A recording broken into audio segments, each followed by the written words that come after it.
Hi friends, hi all of you. Good evening.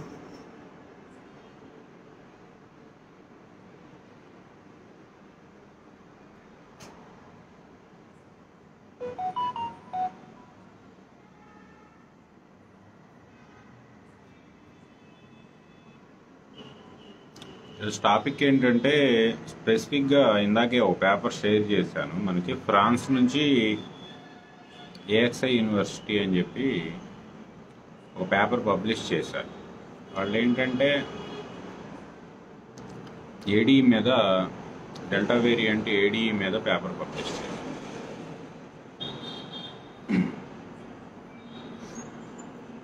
అది ఖచ్చితంగా ఈ గ్లోబల్ పాండమిక్లో అది కన్ఫర్మ్ చేయటము అంటే ఇంకా ఫర్దర్ రీసెర్చ్ కావాలంటున్నారు, కానీ ప్రిలిమినరీ డేటా కన్ఫర్మ్ చేస్తున్నారు. అది ఖచ్చితంగా చాలా విపరీత పరిణామాలకు దారితీస్తుంది.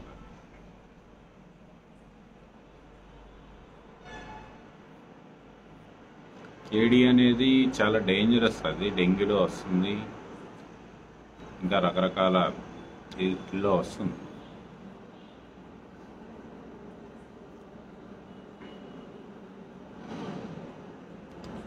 ఇదివరకు కూడా మనకు ఒక చైనీస్ పేపర్ వచ్చింది, పెట్టారు, తీసేశారు. ఆ తర్వాత బ్రెజిలియన్ పేపర్ వచ్చింది, బ్రెజిలియన్ పేపర్ అయితే ఉంది. ఆ తర్వాత చాలా రోజుల తర్వాత స్పెసిఫిక్గా ఈ పేపర్ పబ్లిష్ అయింది. కాకపోతే ఇంకా పీర్ రివ్యూ కాలేదు. పీర్ రివ్యూ అయిన తర్వాత ఫుల్ అనాలిసిస్ చేద్దాం. కానీ ఆ పేపర్ ఏంటంటే నాలెడ్జ్ ఉన్న వాళ్ళు చదువుకోండి. ఎందుకంటే లీగల్ ప్రొటెక్షన్ ఉంది కాబట్టి వాళ్ళకి ఎక్కువ మాట్లాడటానికి మనకి చాలా ఇబ్బందులు ఉన్నాయి. ఎందుకంటే ఈ ప్రో వ్యాక్సిన్ బ్యాచ్ అంతా రేపు అది పీర్ రివ్యూ అయిపోయిన తర్వాత ఏం సమాధానం చెప్తారో చూడాలి. జస్ట్ పీర్ రివ్యూకి పెట్టారు కాబట్టి పీర్ రివ్యూ వచ్చే వరకు మటుకు మరీ ఎక్కువ కామెంట్లు చేయకుండా కొంచెం మనం బ్యాలెన్స్ మెయింటైన్ చేయాల్సిన పరిస్థితి ఉంటుంది. కాకపోతే దాని బ్యాలెన్స్ మటుకు తప్పింది. ఇక్కడ ఏంటంటే న్యూట్రలైజింగ్ వాట్ ఈజ్ ఏడీ అని మాట్లాడుతున్నాం. సరే, ఏడీ యాక్టివేట్ అయిందా అవ్వలేదా పీర్ రివ్యూ అయిపోయిన తర్వాత మాట్లాడుకుందాం. నాలెడ్జ్ ఉన్న వాళ్ళు మటుకు పేపర్ అది ఆల్రెడీ లింక్ ఇచ్చాను, చదవండి. స్పెసిఫిక్గా మీ చుట్టుపక్కల ఉన్న డాక్టర్లతో ఆ పేపర్ చదివడానికి ట్రై చేయండి, దాని అర్థం చెప్పమని అడగండి.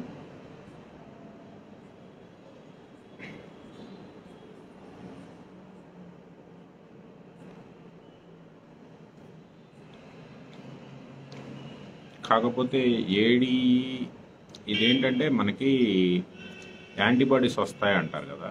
యాంటీబాడీస్ వచ్చినప్పుడు ఏంటంటే 2 టైప్స్ ఆఫ్ యాంటీబాడీస్ ఉంటాయి. న్యూట్రలైజింగ్ యాంటీబాడీస్ ఉంటాయి, నాన్ న్యూట్రలైజింగ్ యాంటీబాడీస్ ఉంటాయి. న్యూట్రలైజింగ్ యాంటీబాడీస్ ఏంటంటే వైరస్ న్యూట్రలైజ్ చేస్తాయి. అట్లాగే నాన్ న్యూట్రలైజింగ్ యాంటీబాడీలు అవేంటంటే మన సెల్స్ మీద దాడి చేయటము, లేకపోతే వైరస్ రిప్లికేషన్ ఇంకా చేసుకోవడానికి, లేకపోతే ఇన్ఫెక్ట్ చేయడానికి, వైరస్ హెల్ప్ చేయడానికి కొన్ని యాంటీబాడీలు మనలో ఉన్న ట్రైటర్ యాంటీబాడీలు హెల్ప్ చేస్తూ ఉంటాయి వైరస్కి. డెంగ్యూలో అలాగే జరుగుతూ ఉంటుంది. ఈ వ్యాక్సిన్ రాని ఏవైతే డిసీజులు ఉన్నాయో వాటిలన్నిటిలో ఈ ఏడీకి భయపడే వాటికి వ్యాక్సిన్ చేయరు అనమాట. ఎందుకంటే వ్యాక్సిన్తో మనం యాంటీబాడీలు తెప్పిస్తే రేపు ఆ యాంటీబాడీలు దానికి ఎక్కువ హెల్ప్ చేస్తే అది ప్రాబ్లం అవుతుంది. కాబట్టి ఏదైతే ఏడీ యాక్టివేట్ అయ్యే డిసీజ్ ఉంటుందో ఆ ఏడీ యాక్టివేట్ అయిన డిసీజులు వేటికి కూడా వ్యాక్సిన్స్ రావు. కాకపోతే కోవిడ్లో ఏడీ యాక్టివేట్ కాలేదు అని చెప్పి ఇప్పుడు దాకా చెప్తూ వచ్చాం. ఎందుకంటే the balance of the neutralising antibodies and non neutralising antibodies మీకు త్రాసు అంటే కాటా.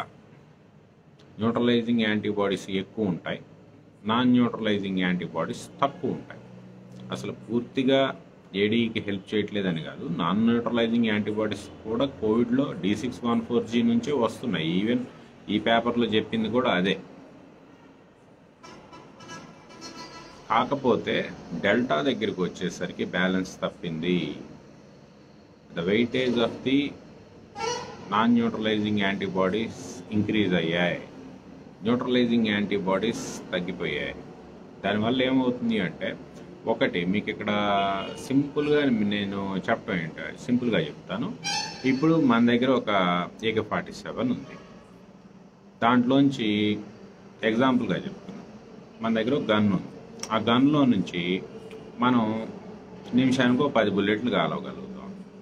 అవతల ఒక 10 మంది వస్తున్నారు అనుకోండి, ఈ 10 బుల్లెట్లు మనం కాలవగలుగుతాం కాబట్టి 10 మందిని కాల్ చేస్తాం. అదే ఒకేసారి 1000 వచ్చారనుకోండి, అదే మమ్మీ సినిమాలో లాగా గుంపులు గుంపులు వచ్చారనుకోండి, మీ దగ్గర ఎన్ని గన్లు ఉన్నా కానీ ఏం ఉపయోగం? మీరు కాలుస్తూ ఉంటారు, ఆ గుంపులో ఏ 4 చేస్తాయి తప్ప అయ్యేమో గుంపులు గుంపులు వచ్చేస్తాయి. అట్లాగే ఇక్కడ నాన్ న్యూట్రలైజింగ్ యాంటీబాడీస్ పెరిగిపోతాయి. నాన్ న్యూట్రలైజింగ్ యాంటీబాడీస్ పెరిగిపోయి, న్యూట్రలైజింగ్ యాంటీబాడీస్ అంటే ఏంటి? వైరస్ని చంపే. వాటికంటే వైరస్కి హెల్ప్ చేసి దాన్ని ఇంకా బాగా దగ్గరుండి పిల్లలు పెట్టించే నాన్ న్యూట్రలైజింగ్ యాంటీబాడీస్ పెరిగిపోయాయి అనుకోండి, పిల్లలు ఎక్కువ పుడతాయి, చచ్చిపోయే తక్కువ ఉంటాయి. అప్పుడేమవుతుంది? డిసీజ్ పెరుగుతుంది. డెంగ్యూలో అదే జరుగుతుంది అనమాట. డెంగ్యూ ఒక టైప్ ఆఫ్ డెంగ్యూ వచ్చిన తర్వాత డెన్ 1, డెన్ 2, డెన్ 3, డెన్ 4 అని ఉంటాయి. ఒక టైప్ ఆఫ్ డెంగ్యూ వచ్చిన తర్వాత ఆ డెంగ్యూకి యాంటీబాడీస్ వస్తాయి. యాంటీబాడీస్ వచ్చి ఫస్ట్ టైం డెంగ్యూని క్లియర్ చేస్తాయి. కానీ సెకండ్ టైం మళ్ళీ డెంగ్యూ అటాక్ అయిందనుకోండి, సెకండ్ టైం డెంగ్యూ అటాక్ అయినప్పుడు ఏవైతే డెంగ్యూ 1కి మీకు యాంటీబాడీస్ వచ్చాయో ఆ యాంటీబాడీస్ డెంగ్యూ 2 ఏదైతే వచ్చిందో దాన్ని చంపకపోగా అది ఇంకా మనని ఇన్ఫెక్ట్ చేయడానికి ఒక బ్రిడ్జ్లా హెల్ప్ చేస్తుంది. అందుకని డెంగ్యూ సెకండ్ టైం వస్తే మీకు చాలా సివియర్ అవుతుంది, చాలా ప్లేట్లెట్లన్నింటినీ చంపేస్తుంది, చాలా సివియారిటీకి దారితీస్తుంది డెంగ్యూ సెకండ్ టైం వచ్చినప్పుడు. అందుకే మీకు డెంగ్యూకి వ్యాక్సిన్ రాలేదు. ఎందుకంటే వ్యాక్సిన్తో మనం ఆల్రెడీ యాంటీబాడీలు వస్తే డేంజర్. ఎటువంటి డిసీజెస్, ఏడీఏ యాక్టివేట్ అయ్యే డిసీజెస్లో యాంటీబాడీస్ వస్తే డేంజర్. కాబట్టి యాంటీబాడీస్ వచ్చినట్టు లేపేయడానికి ట్రై చేయాలి. అందుకే మీకు వ్యాక్సిన్లు ఇచ్చి మళ్ళీ యాంటీబాడీలు ముందే తెప్పించారనుకోండి, ఇమీడియట్గా డెంగ్యూ వచ్చినప్పుడు ఆ డెంగ్యూని యాంటీబాడీలు చంపకపోగా దాన్ని ఇంకా ఇన్ఫెక్ట్ చేసుకోవడానికి ఎక్కువ ఫెసిలిటేట్ చేయాలి. దాన్ని ఏడీఈ అంటారు. ఆ ఏడీఈ ఇదివరకు ఏంటంటే, ఇప్పుడు మనకి ఒక 100 యాంటీబాడీలు చంపే వస్తే ఒక 10 యాంటీబాడీలు దానికి హెల్ప్ చేసే వచ్చాయి. కానీ ఇప్పుడు ఏమైందంటే, డెల్టాలో ఇప్పుడు ఏదైతే ఈ ఫ్రాన్స్ పేపర్ వచ్చిందో, ఫ్రాన్స్ యూనివర్సిటీ పేపరు, దీంట్లో వాడు చెప్పేది ఏంటంటే, అది D614Gలో 100 ఇవి వస్తే 10 నాన్ న్యూట్రలైజింగ్ వచ్చాయి, 100 న్యూట్రలైజింగ్ వచ్చి 10 నాన్ న్యూట్రలైజింగ్ వచ్చాయి. ఇప్పుడు కాటా తిరగబడింది. 10 న్యూట్రలైజింగ్ వస్తే 100 నాన్ న్యూట్రలైజింగ్ వస్తుంది. ఎప్పుడైతే 100 ఏమో హెల్ప్ చేస్తాయి వైరస్కి, 10 ఏమో క్లియర్ చేస్తాయి. అప్పుడేమవుతుంది? క్లియరెన్స్ అవ్వదు, అది ఇంకా రిప్లికేట్, ఇంకా ఎన్హాన్స్ అవుతుంది, డిసీజ్ ఇంకా ఎన్హాన్స్ అవుతుంది. అది దీని గురించి ఇంకా ఓపెన్గా ఫ్యూచర్లో డిస్కస్ చేద్దాం. బెటర్ ఏంటంటే రెండోది, ఇక నుంచి మటుకు ఇప్పుడు ఏడీ యాక్టివేట్ అయ్యింది కాబట్టి, ఏడీ యాక్టివేట్ అయ్యే అవకాశాలు బలపడుతున్నాయి కాబట్టి కంపల్సరీ కోవికేర్ అయితే పబ్లిక్ ప్లాట్ఫామ్లో అయితే చేసే పరిస్థితి లేదు, లీగల్గా ఇబ్బందులు ఉన్నాయి కాబట్టి ఎవరైతే హెల్ప్ రిక్వెస్ట్ చేస్తున్నారో మీరు మటుకు దయచేసి డిలే చేయొద్దు. డిలే చేసి వస్తే మేము అడ్వైస్ చేయలేము. ఎవరైతే ఓన్లీ సరే ట్రీట్మెంటో కాదో తర్వాత సంగతి, కానీ అడ్వైజ్కి ఎవరైతే వస్తున్నారో కోవికేర్తో నా దగ్గరికి కానీ లేకపోతే మన వాలంటీర్స్, పాత వాలంటీర్స్ దగ్గరికి కానీ ఫోన్లో అడ్వైజ్కి వస్తున్నారో, ఈ అడ్వైజ్కి వచ్చేవాళ్ళు మినిమం సింటమ్ ఉన్నా కూడా ఇమీడియట్గా వచ్చేయండి. డిలే చేసుకొని వస్తే మేము హెల్ప్ చేయలేము. డెల్టా విషయంలో మటుకు ఎట్టి పరిస్థితుల్లో హెల్ప్ చేయలేము, డిలేడ్గా వస్తే హెల్ప్ చేయలేము. అందుకే మీకు టెలిగ్రామ్లో కూడా ముందుగా ఎన్రోల్మెంట్ పెట్టి, ముందుగానే ప్రివెంటివ్ పెట్టి, ముందుగానే అబ్జర్వేషన్ ఎందుకు పెట్టాలి అనుకున్నాము అంటే మాకు దాని మీద పూర్తి అవగాహన ఉంది. డెల్టా మీద కానీ, డెల్టా ప్లస్ మీద కానీ, లాంబ్డా మీద కానీ మాకు పూర్తి అవగాహన ఉంది. ఫ్యూచర్లో అది ఎటువంటి టర్న్ తీసుకుంటుందో, ఎట్లా చేస్తుందో దాన్ని అంత తేలిగ్గా కంట్రోల్ చేయలేము. ఖచ్చితంగా ప్రీ కేర్ కావాలి అనేది కోవికేర్కి ఐడియా ఉంది కాబట్టే మిమ్మల్ని ముందే జాయిన్ అవ్వమన్నాం. కాకపోతే ఆ డేటా అంతా ఇబ్బంది అయిపోయింది కాబట్టి ఇప్పటికైనా ఏంటంటే ఒకవేళ ఓన్లీ సరే ట్రీట్మెంట్లు మీరు ఎవరి దగ్గరైనా చేయించుకుంటారు, కానీ అడ్వైజెస్ మటుకు ఇనిషియల్ స్టేజ్లో వస్తేనే, అది కూడా సింపుల్గా మీరు కాల్ ఎవరికి చేయవసరం లేదు, ఎస్ఎంఎస్ పెట్టండి. జస్ట్ ఎస్ఎంఎస్ పెట్టండి, ఖాళీగా ఉన్నప్పుడు వాళ్ళే మీకు రివర్స్ కాల్ చేస్తారు. ఓకే, కానీ ప్రివెంటివ్ మీద మటుకు ఉండండి.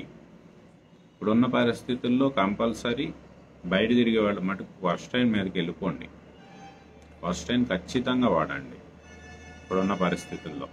ఎందుకంటే వేరియంట్ బలపడుతుంది.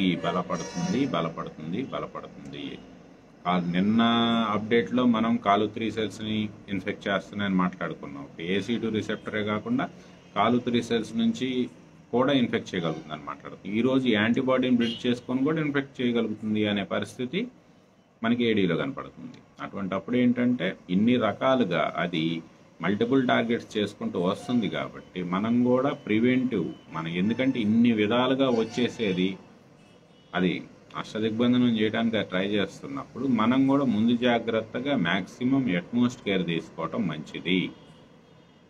అది కాకపోతే మీరు ఒక్కడ గుర్తుపెట్టుకోండి, ఇది ఫస్ట్ వేవ్లో వచ్చిన జలుబు దగ్గులా అయితే ఉండదు.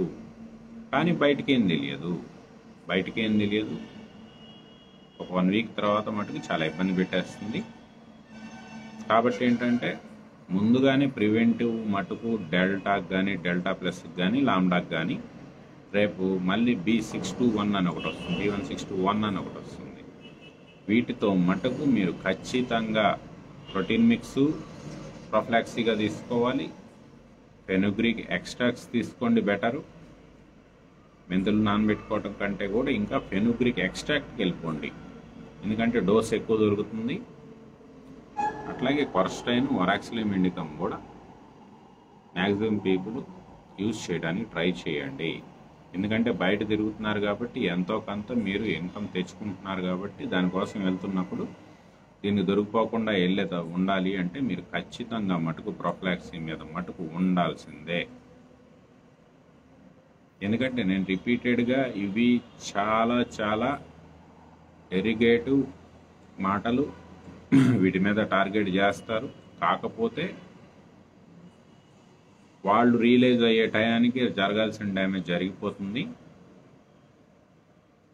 కాకపోతే ఇదైతే పబ్లిక్ అవుతుంది, పబ్లిక్ ప్లాట్ఫామ్ మీద అవుతుంది కాబట్టి వాళ్ళు చూస్తూ ఉంటారు, వాళ్ళ ప్రయత్నాలు వాళ్ళు చేసుకుంటూ ఉంటారు. కాకపోతే మళ్ళీ 2 నెలల తర్వాత మళ్ళీ మనం చెప్పిన దానికే వస్తారు. తర్వాత కానీ ముందైతే జరగాల్సిన డ్యామేజ్ జరిగిపోతుంది. అట్లా అని చెప్పి మన ఫాలోవర్స్కి ఇన్ఫర్మేషన్ చెప్పకుండా ఉండలేము, జాగ్రత్త చెప్పకుండా ఉండలేము.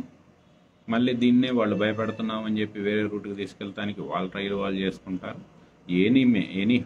ఎనీహౌ నేను చెప్తున్నా కదా, ఈ ప్రాబ్లమ్స్ అన్నీ ఉన్నాయి కాబట్టి లిమిటెడ్గానే మాట్లాడగలం.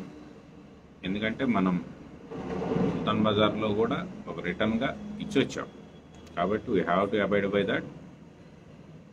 అట్లా అని చెప్పి ప్రాణాల మీదకి వచ్చే డేటా ఉన్నప్పుడు షేర్ చేయకుండా అయితే ఉండలేం. అందుకని అర్థం చేసుకోండి, దయచేసి అర్థం చేసుకోండి. ఫాలోవర్స్ మటుకు దయచేసి అర్థం చేసుకోండి. మీకు ఏదైనా ఇబ్బంది ఉంటే ఒక SMS పెట్టండి పాత నెంబర్కే, దాన్ని మన డేటా టీమ్కి ఫార్వర్డ్ చేద్దాం, వాళ్ళు హెల్ప్ చేస్తారు. కానీ చాలా జాగ్రత్తగా ఉండండి. ఎందుకంటే 3 రకాలుగా AC2 రీసెట్, కాలు3, ఇప్పుడు ADE యాంటీబాడీ కూడా హెల్ప్ చేసే పరిస్థితి వస్తుంది ఫ్యూచర్లో. డెల్టాలో సరే వాళ్ళు కన్ఫర్మ్ చేసిన దాకా వెయిట్ చేద్దామా, మనకు ప్రిలిమినరీ ఇన్ఫర్మేషన్ ఉంది కాబట్టి ముందుగానే జాగ్రత్త పడదామా ఆలోచించుకోండి. యాంటీబాడీ కూడా బ్రిడ్జ్ అవుతుంది, ఇన్ఫెక్ట్ చేస్తుంది. Mostly P681R CD8ని లేపుకెళ్తుంది. ఏడీ వస్తే CD4ని వేసుకెళ్ళే అవకాశాలు ఎక్కువగా ఉంటాయి, CD4ని ఎత్తుకెళ్తాయి. టీ సెల్స్లో మొత్తం మ్యాక్సిమం ఇబ్బంది అయ్యే పరిస్థితి వస్తుంది. బీ సెల్ యాంటీబాడీలు దానికి వెళ్తుంది, టీ సెల్ మొత్తం ఇన్ఫెక్ట్ అయితే పరిస్థితులు చాలా ఇబ్బందికరంగా ఉండే అవకాశాలు ఎక్కువగా ఉంటాయి. కాబట్టి అట్మోస్ట్ కేర్లో ఉండండి. థర్డ్ వేవ్, ఫోర్త్ వేవ్ మటుకు అట్మోస్ట్ కేర్లో ఉండండి. ఈ రెండు సర్వైవ్ అంటే తర్వాత ఎట్లయినా సర్వైవ్ అయిపోతాం. థర్డ్, ఫోర్త్ మటుకు అట్మోస్ట్ కేర్లో ఉండండి. ఏమాత్రం లైట్ తీసుకోవద్దు. ఫస్ట్ వేవ్ లాగా జలుబు దగ్గులా ఉండదు. ఓకే, ఇది కట్ చేద్దాం. ఒక 5 minutes ఆగి క్వశ్చన్ అండ్ ఆన్సర్ పెట్టుకుందాం. ఏమంటే రిపీటెడ్ క్వశ్చన్స్ మటుకు అడగండి. చెప్పి ఉన్నాం. ఏమన్నా కొత్త సబ్జెక్ట్ ఏమన్నా ఉంటే మాట్లాడండి, అవి క్లియర్ చేస్తాను. మళ్ళీ ఫుడ్ మీద వాటి మీద మటుకు క్వశ్చన్స్ అడగండి, అవి ఆన్సర్ చేయండి. ఓకే, ఒక 5 minutes